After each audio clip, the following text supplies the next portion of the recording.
the G to G arrangement, Kenyans can now clearly see that it is a scam at best. Wakati Wakenya wanalia wakilipa nauri ya juu, inflation I'm sure itaenda juu mwezi wa May. Not on the table. You must reduce fuel prices. It is a matter of when. So don't buy time, my friends. Act to the point where you can act. Where now petrol and diesel is approximately 214 and 242 shillings. That is unprecedented, and it came as a shocker to many Kenyans, basically because the government had previously announced that the current fuel products in Kenya have been waived from the higher standards that we already had, and they permitted a higher component of sulfur, meaning we ought to be having cheaper fuel in terms of landed cost than previously, and especially given that the fuel that Kenyans are consuming now is of much lesser quality than previously.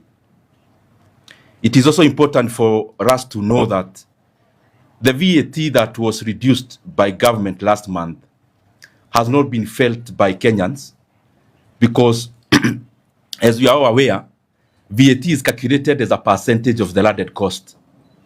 But it is the landed cost that has been increasing. And therefore, when the numerator has been increasing, what Kenyans are paying in terms of VAT has been a moving target. Therefore, that also needs to be revised.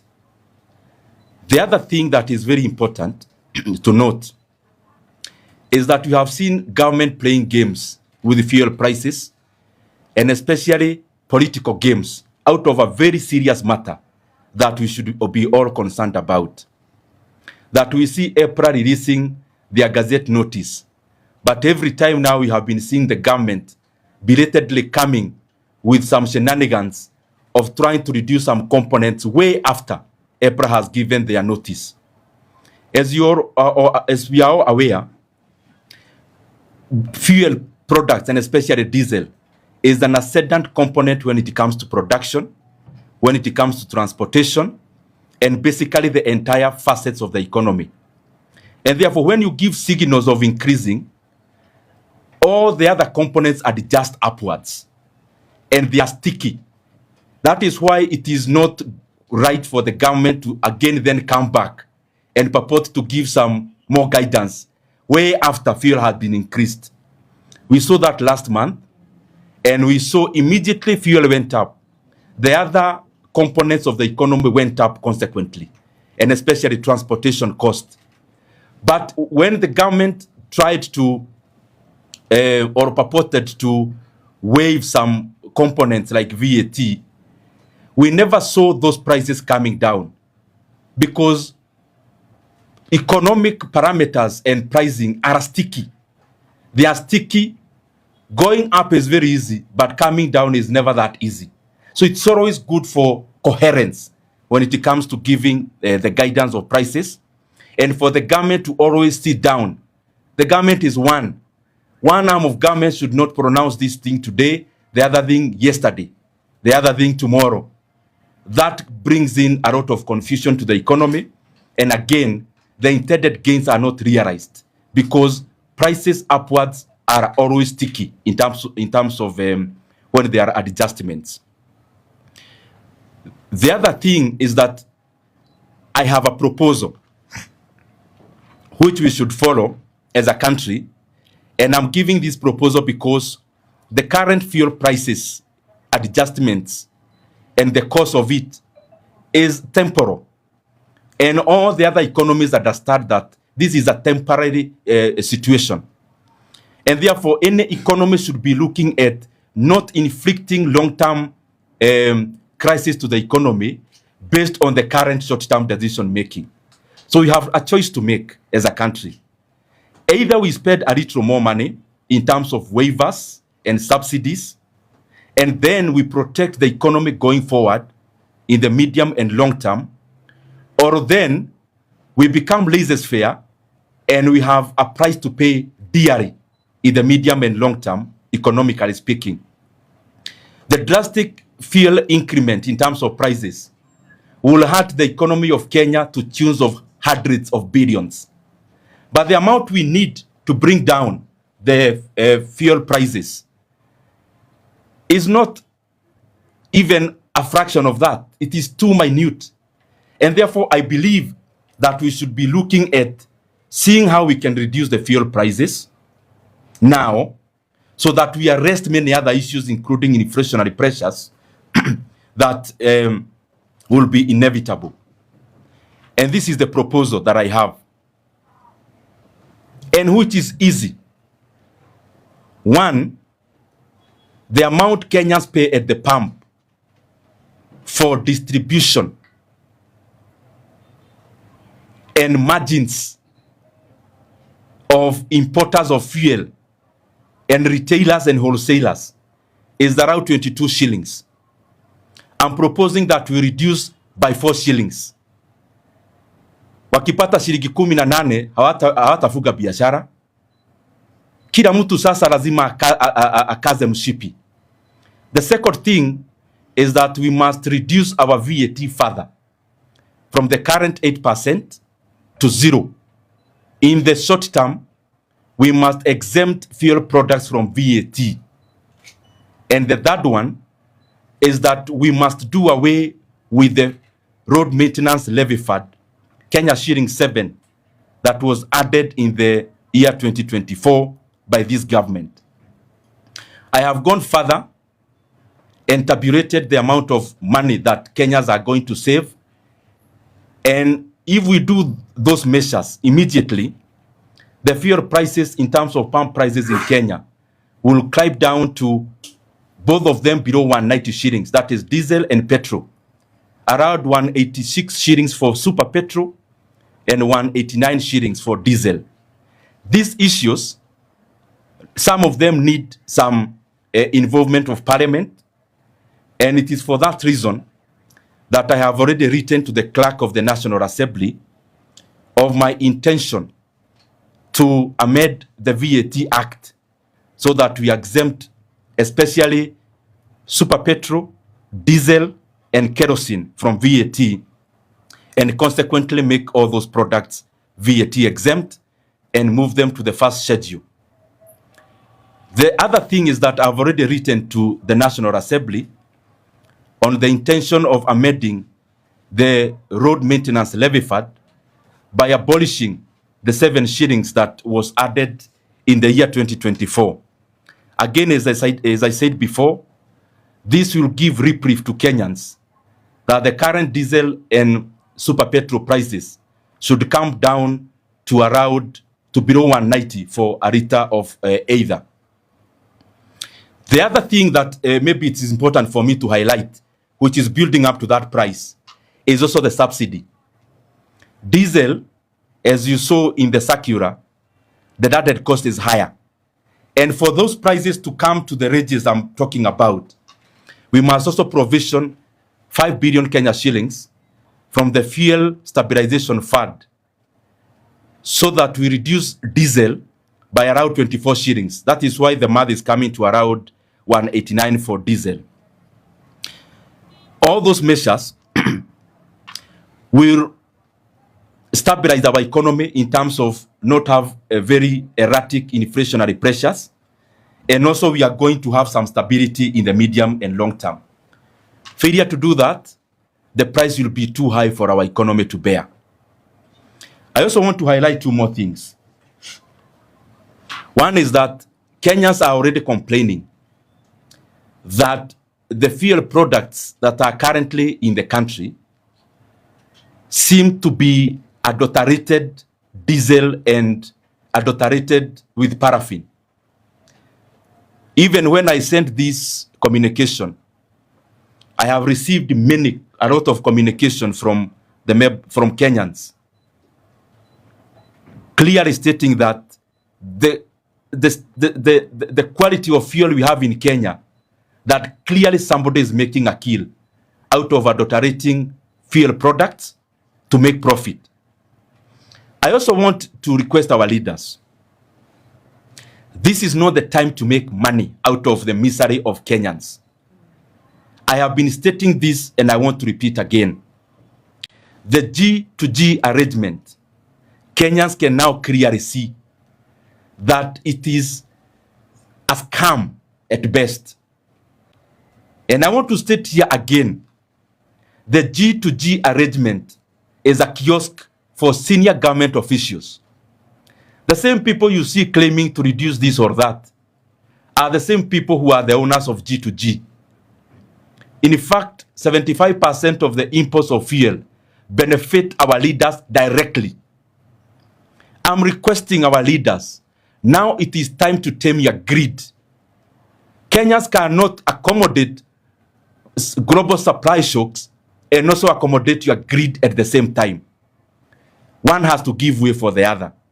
And you must give way. The greed of the G2G cabal must come to an end now. Because Kenyans can now see that fuel in terms of global prices was lower in 2022. Yet Kenyans were paying cheaper at the pump. And there was no G2G then. Now when there is G2G, which supposedly we are lied to that it has any benefit to Kenyans. When we have G2G, when we have cheaper global oil prices than 2022, prices in Kenya are unprecedented. Finally, I want to request my brothers and sisters from the media, do your analysis on the regional oil prices. And you realize that among our regional economies, Kenya is the highest in terms of fuel prices. Uganda, that uses our port, is selling both super petrol and diesel cheaper than Kenya now. Tanzania, they are selling cheaper. Ethiopia, super petrol and diesel is actually below 150 shillings for both. In Ethiopia, Rwanda is also cheaper than us. That landlord countries are now selling fuel products cheaper than us.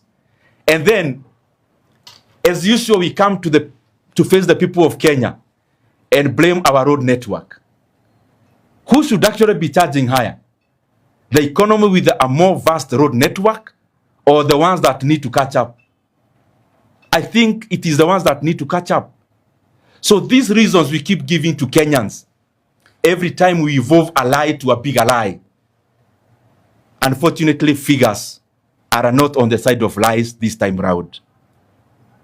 Kenyans are demanding that the government must do something about fuel prices.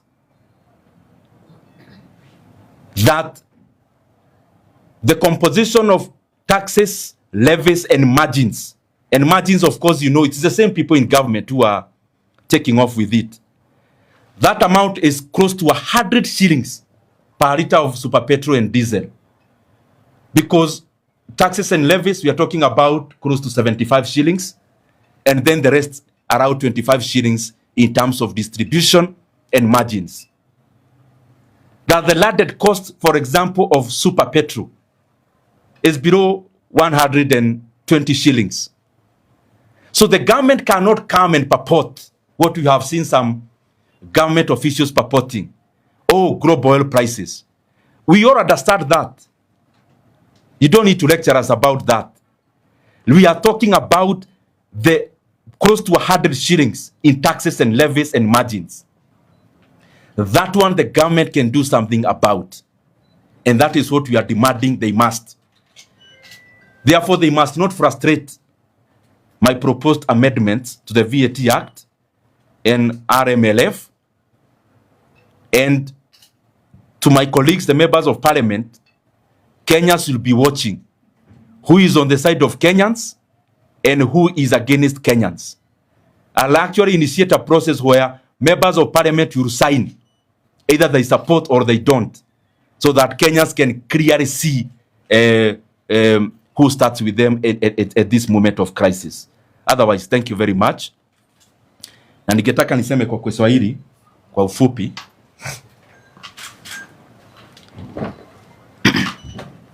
Felix, you wanted this to be closed? No. Okay.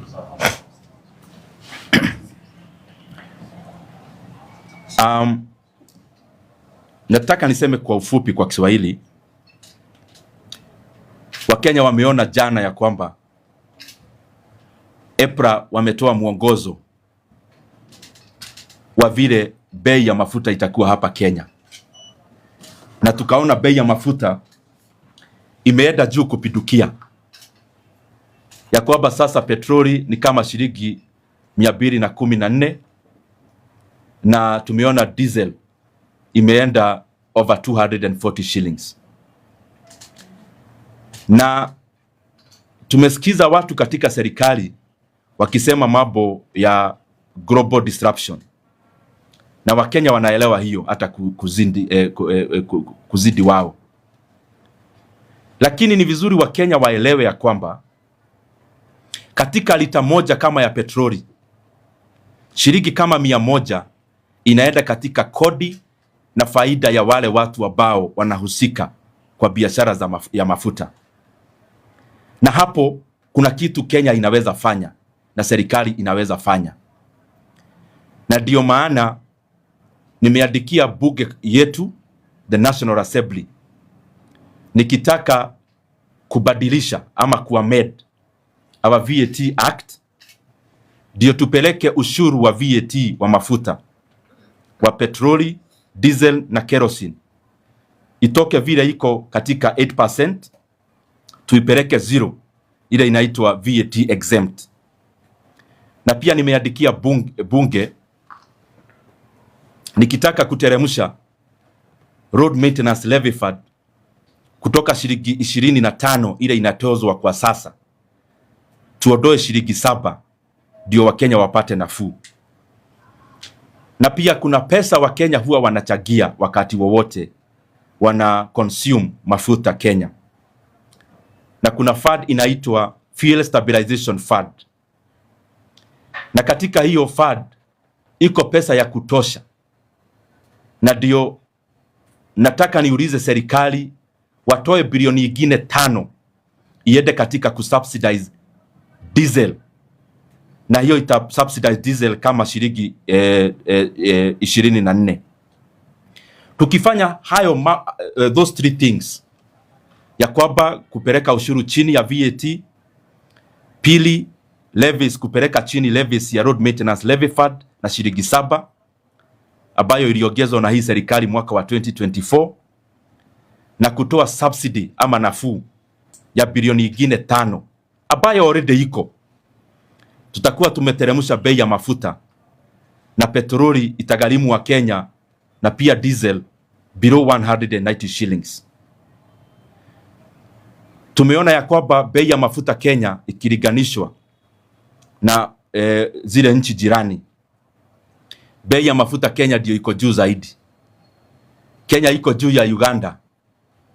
Na mnajua petroli yote ama mafuta yote ya Uganda inapitia katika bahari yetu ama poti yetu. Hapa Kenya pia bei ya mafuta iko juu kuliko Tanzania, kuliko Rwanda na kuliko Ethiopia. Na kwa hivyo hii Kiingereza mingi tunapewa na viongozi, mambo ya road network na ingine, hiyo yote tunaelewa. Ile tatujaelewa ni kwamba kwa nini mafuta ilikuwa global prices ilikuwa juu mwaka wa 2022, ilikuwa juu kuliko sasa, na bei ya mafuta sasa iko juu Kenya sasa kuliko 2022. Hiyo ndio Wakenya hawaelewi. Lakini ndio Wakenya waelewe, ni vizuri wajue ya kwamba hii mpango tunaelezwa ya G2G, hiyo ni biashara na ni kiosk ya viongozi hapa Kenya. Nataka niulize viongozi wetu Wakenya, wakati Wakenya wanalia wakilipa nauri ya juu, inflation I'm sure itaenda juu mwezi wa Mei. Wakenya wakilia ati viongozi wetu wanasherekea faida. What kind of greed is that? Ya kwamba viongozi wamechaguliwa waongoze Kenya, ndio wenyewe wanaleta mafuta ya G2G hapa Kenya, na hiyo shilingi 6 ya margin ya importer inaenda kwa viongozi wetu wa hapa nchini Kenya. They must be very ashamed of themselves. that you are elected to lead, but on the contrary, wanaona ni vizuri wafanye biashara na mafuta.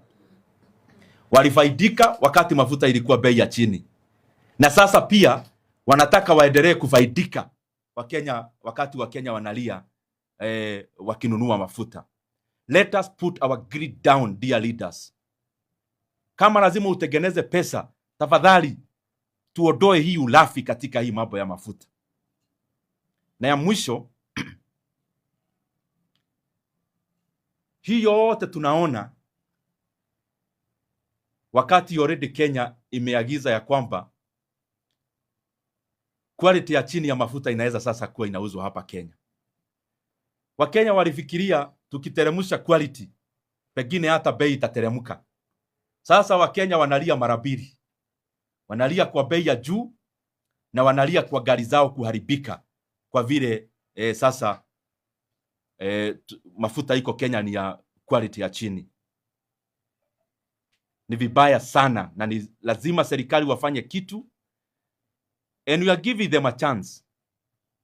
Lazima mfanye kitu na sio tafadhali.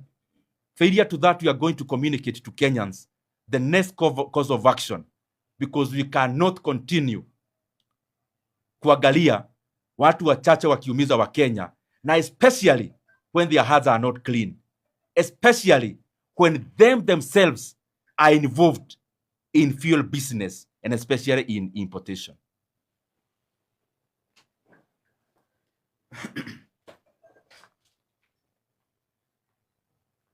Wengi wa Wakenya, mheshimiwa, wangependa kufahamu hawa ambao unawataja, unasema wanahusika na wanafaidika pakubwa katika biashara ya mafuta.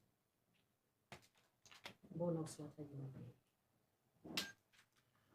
Unajua, mimi naonanga nyinyi journalists mkifanya story mzuri sana, inaitwa investigative stories. Na mnafaa mnishukuru kwa kuwapea a very clear shot. Yaani goalkeeper ameondolewa, umeambiwa funga bao.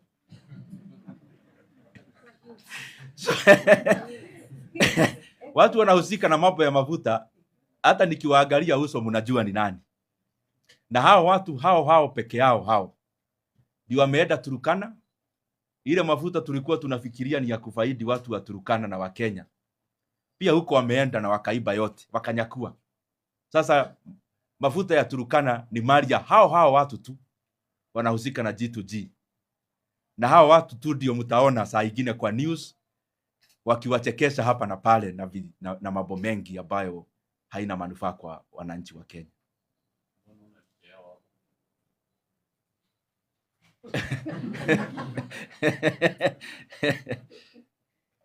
Yes. Kumbe mnaelewa mambo yote. Yes.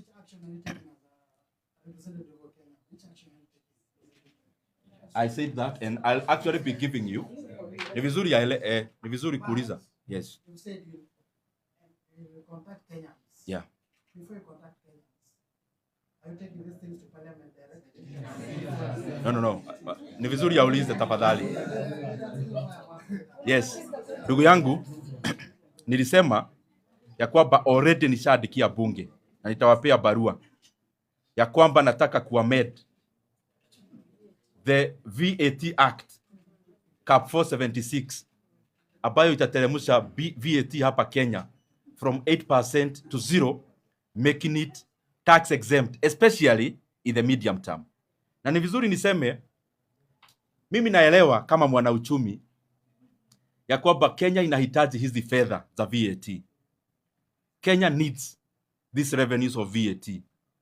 And the more the reason, I am proposing this as a short-term intermediary measure, so that at least tugoje mambo stabilize, ndio tena Kenya inaweza endelea kucollect your revenue. Lakini in the meantime, we have to do a trade-off. Is either we give in to some money and especially subsidy and reduce VAT and RMLF.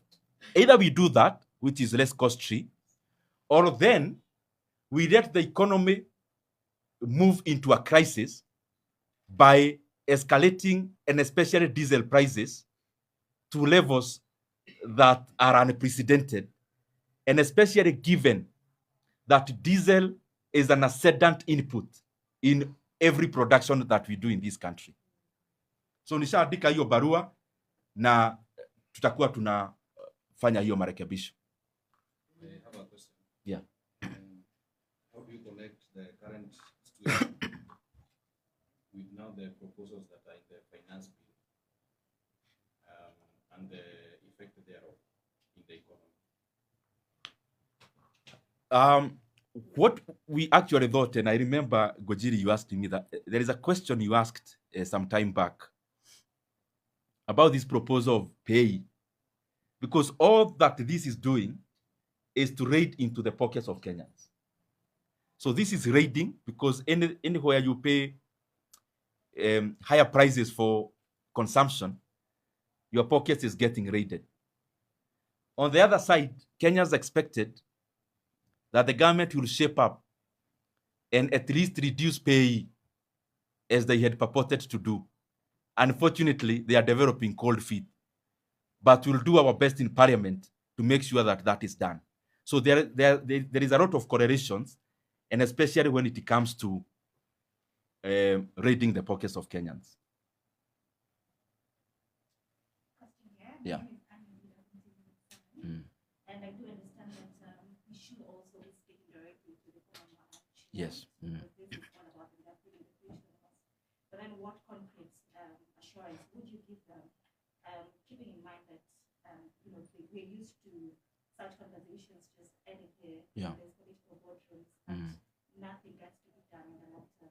Then how would you speak to the common man who be watching you this afternoon? That's a very good question. And I will need assistance of Kenyans in moving these amendments. Because what usually happens when we have these kind of progressive amendments, the proponents of government are called to sabotage it. And that is why beyond moving it on the floor, I'll also be needing the members of parliament to sign whether they are in support or not. And Kenyans must force all the leaders to support these progressive amendments because it is for the benefit of everyone, including those who may be wanting to not to support it. Already the Matatu owners and stakeholders are calling for already a strike.